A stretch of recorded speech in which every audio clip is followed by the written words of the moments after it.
अब हमें सिलेंडर के आकार में कांच का बर्तन चाहिए। देखो, अंडा एक गेंद की तरह दिखता है। बर्तन पर एक प्लास्टिक ट्रे डालते हैं और उस पर एक टॉयलेट पेपर और उस पर अंडा। एक फास्ट झटके के साथ अंडा ट्रे को गिराकर ग्लास में गिरेगा। अब डिफिकल्टी बढ़ेगी। 3 अंडे नीचे और अब 5 अंडों के साथ यही दोहराएंगे। 5 के 5 गिलास में। इस बार हम उबले अंडे का उपयोग करेंगे। हम यूज करेंगे हार्ड बॉइल्ड एग्स और खोल को छीलेंगे। एक केतली में पानी उबालेंगे। उबलते पानी से बिल्कुल सावधान रहना है। ये कोई खेल की बात नहीं है। इसे बोतल में डाल दिया। जब गर्म हो जाएगा तो कटोरे में डालते हैं। अब अंडे को बोतल के गर्दन पर रखकर ग्रेविटी का चमत्कार देखते हैं। अंडा सचमुच अंदर खिंच रहा है।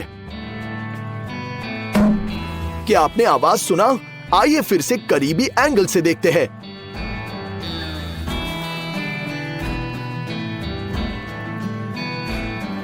एक बार और बोतल में अंडा।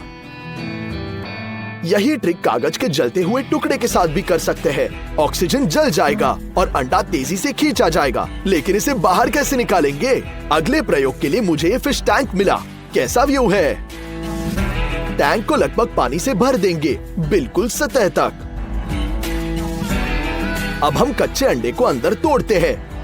ये तुरंत नीचे चला जाता है। लेकिन इतना ही नहीं, अपनी उंगलियों का उपयोग करके हम पानी में एक फनल बनाएंगे और अंडे का सफेद भाग इसे दिखाई देगा। जरा देखो, ये एक असली अंडे का स्टॉर्म है और स्टॉर्म के सेंटर में जाहिर है फैट है, जो प्रोटीन के अलग फैलने के बारे में नहीं जानता, जिसके कण पहले ही पूरे टैंक में फैल चुके हैं।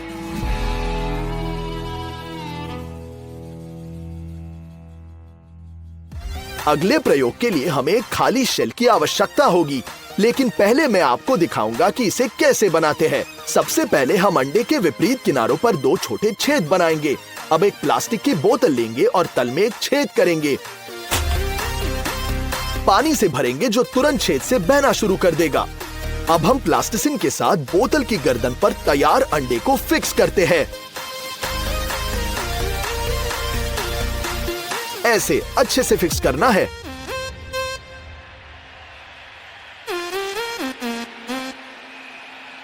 और अब हम बोतल में छेद से उंगली को हटाएंगे और प्रेशर अंडे की सारी सामग्री को इस तरह से बाहर निकाल देगा।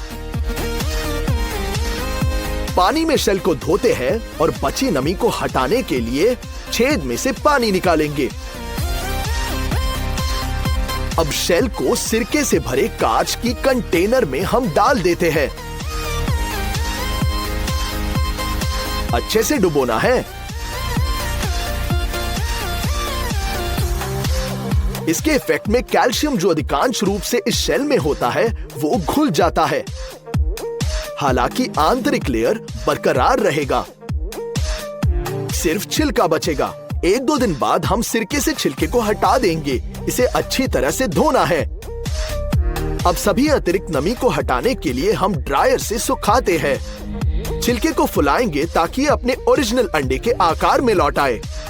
देखो तो सही, हमारे पास रबर का अंडा है। ये स्ट्रेची है और सतह से अच्छी तरह से बाउंस होता है। ये असली रबर की गेंद की तरह है। इस प्रयोग में हम रसायनों के साथ काम कर रहे हैं, तो कृपया सेफ्टी इंस्ट्रूमेंट्स के बारे में मत भूलना। आइए खाली अंडा लेते हैं, जैसे कि पिछले प्रयोग में देखा। साथ ही डालेंगे एक क्षारीय पाइप क्लीनर। अब हम उसे पानी में मिलाएंगे और अब हम उसमें एल्युमिनियम बॉल्स भी डालते हैं और रासायनिक प्रक्रिया शुरू होती है। जब बोतल की गर्दन से हाइड्रोजन फ्यूम्स निकलती है तो हम इसे अपने खाली अंडे से प्लग कर देंगे ताकि वो शेल में जमा हो जाए। अब हम शेल को स्टैंड पर स्थापित करके छेद के माध्यम से निकालने वाली गैस को प्रज्वलित करेंगे। लेकिन किसी भी स्थिति में घर पर इस तरह का प्रयोग ना दोहराएं, ये बहुत खतरनाक है। विस्फोट। आइए फिर से स्लो मोशन में देखते हैं। वाओ, शक्तिशाली एक्सप्लोजन।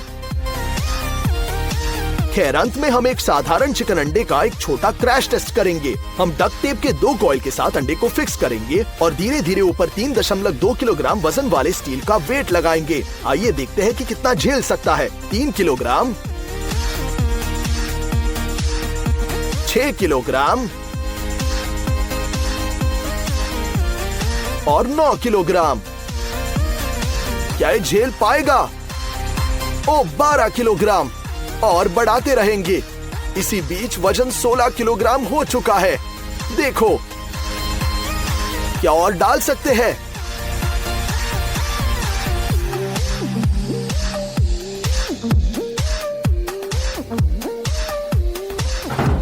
नहीं, 19 किलोग्राम क्षमता है। ये पता चला कि अंडा जो भार झेल सकता है वो कई 16 और 19 किलोग्राम के बीच है।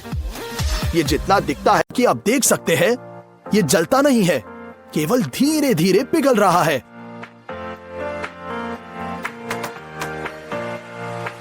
फिर हम इसकी राख लेंगे और इसमें चीनी डुबोएंगे।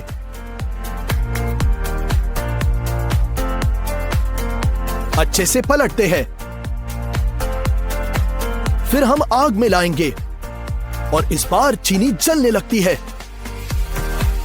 भले ही आप इसे मोमबत्ती से हटा दे, आग गायब ही नहीं होती और चीनी एक परत से ढक जाती है।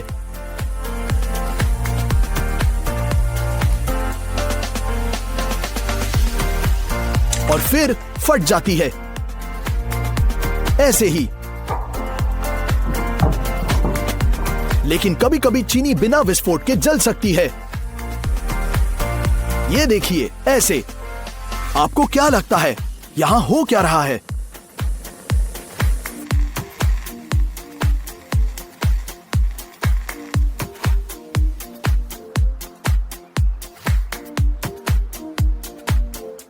अब हम चीनी के साथ गिलास को भरेंगे ऊपर तक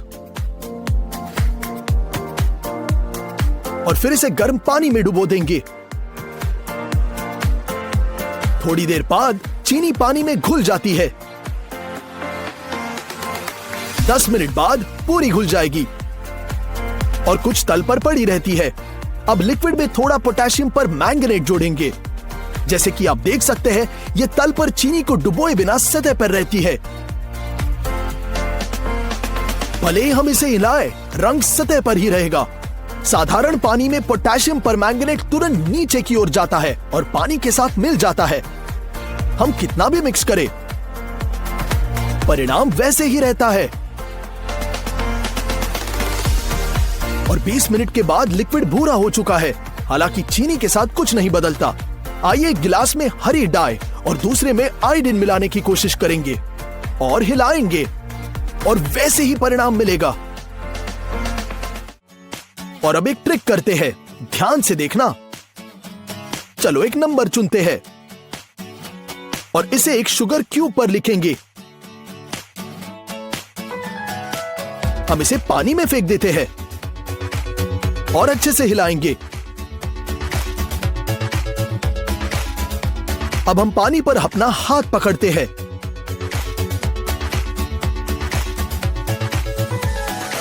और नंबर चमत्कारिक रूप से हाथ की हथेली पर दिखाई देगा। और यहां सीक्रेट है, हम सिर्फ अपनी उंगली पर चीनी के साथ एक नंबर प्रिंट करेंगे और फिर हम इसे एक व्यक्ति के हाथ पर रख देते हैं, बस ऐसे। है ना अमेजिंग? चलो एक गुब्बारा और एक फनल लेते हैं। इसकी मदद से हम अंदर चीनी डालेंगे। चलो सोडे की बोतल लेंगे और गर्दन पर हमारे गुब्बारे को खींचते हैं। चीनी फैलाने की कोशिश करेंगे। अब हम हिलाते हैं और देखते हैं कि फोम और गैस जल्दी से गुब्बारे को कैसे भरते हैं। उफ, ये तो बह गया। आइए इसे अन्य सोडाओं के साथ आजमाएंगे।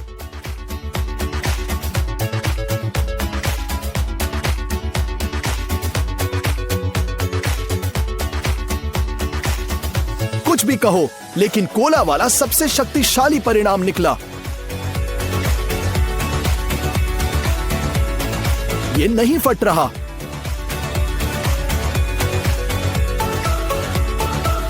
एक बेकिंग शीट पर एक लकड़ी का बोर्ड रखेंगे और उस पर थोड़ी चीनी डालते हैं। इसमें एक सूखा पोटेशियम परमैंगनेट जोड़ेंगे। हम इन पदार्थों को एक लकड़ी के छड़ी के साथ मिलाएंगे और फिर हम इन्हें कुचलने लगते हैं, बिल्कुल अच्छे से। उन्हें एक होमोजेनस डस्ट में बदल देते हैं। बहुत अच्छी तरह से कुचलना है और प्रेशर और आग लग जाती है। क्या शक्तिशाली लो है। किसी भी केस में घर पर ना दोहराए, ये बहुत खतरनाक हो सकता है।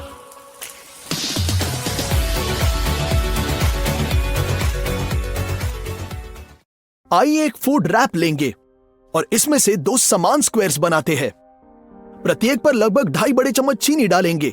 एक स्क्वायर में 1 चम्मच स्टार्च का और 1/4 जोड़ेंगे, मिक्स करेंगे और एक बैग में लपेटना शुरू करेंगे, पोटली जैसे।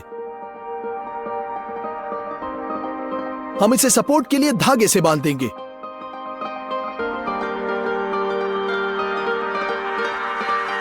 हम दूसरी पोटली के साथ भी यही करेंगे,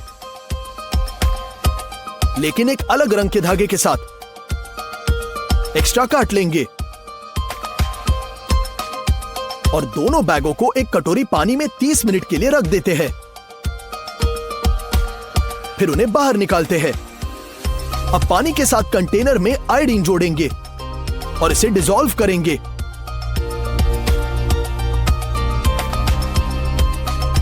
हम समाधान पर अपने बैग लटकाएंगे और उन्हें ढक्कन के साथ कवर करते हैं।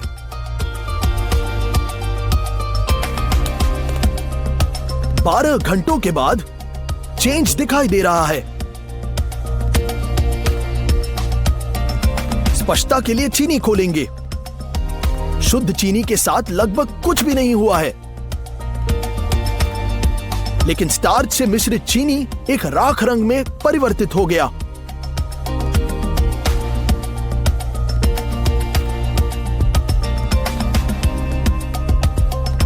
अब एक कटोरे में कुछ चम्मच पाउडर्ड चीनी डालते हैं और फिर थोड़ा सोडा।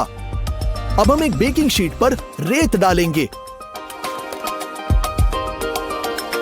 अब उसमें गड्ढा करेंगे। इस गड्ढे में हम शराब डालते हैं ताकि ये अच्छे से भीग जाए। ऊपर हमारा मिक्सचर डालेंगे।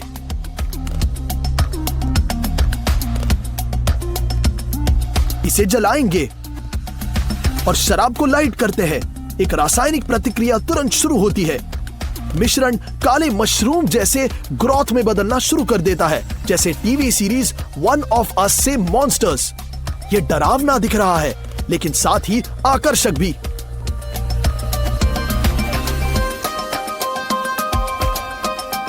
और अंत में यही बचा है, ऐसा विचित्र आकर्षण।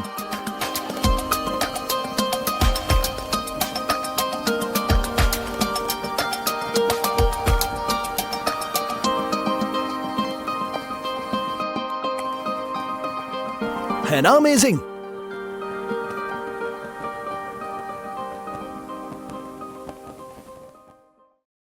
चलो सल्फ्यूरिक एसिड लेते हैं और बहुत सावधानी से इसके साथ चीनी को लगाना शुरू कर देंगे। थोड़ा सा डालेंगे और आप देखते हैं कि चीनी धीरे धीरे काली होने शुरू होती है। जब तक जारी रखेंगे जब तक कि सारी चीनी काली न हो जाए। अब हम बस देखते रहेंगे, देखेंगे कि चीनी से लिक्विड कैसे निकलने लग रहा है। बिल्कुल पिघल रहा है।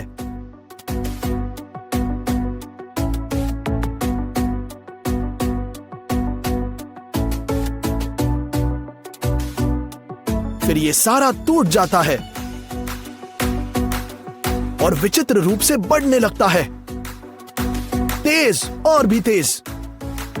गैस पहले से ही तेज होने लगा है और चीनी उबल रही है। आखिरकार यह प्रोसेस पूरी हो गई है।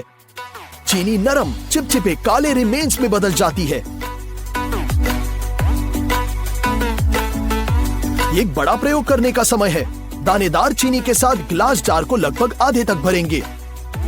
और अब चलो सबसे खतरनाक हिस्से पर चलते हैं।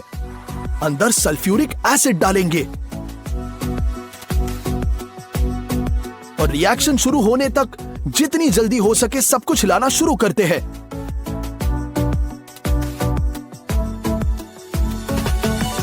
अब केवल एक सुरक्षित दूरी से निरीक्षण करना शुरू करेंगे। फिर से इंग्रेडिएंट्स धीरे धीरे काले होने लगते हैं और फिर गैस और धुआं दिखाई देता है। जिसके बाद कंटेनर से एक बड़ा काला कुछ रेंगने लगता है। कुछ हद तक बाहरी अंतरिक्ष से एक स्लग जैसे दिख रहा है। अस्पष्ट है पर बहुत अजीब है। जैसे कि आप देख सकते हैं, द्रव्यमान चीनी और एसिड द्वारा कब्जा की गई मात्रा से बहुत अधिक बढ़ गया है। चलो करीब से देखेंगे। वाह, ये तो बहुत बढ़ गया है।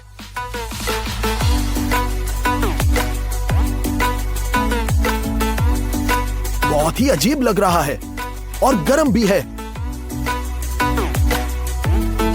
अब इसे तोड़ने की कोशिश करेंगे।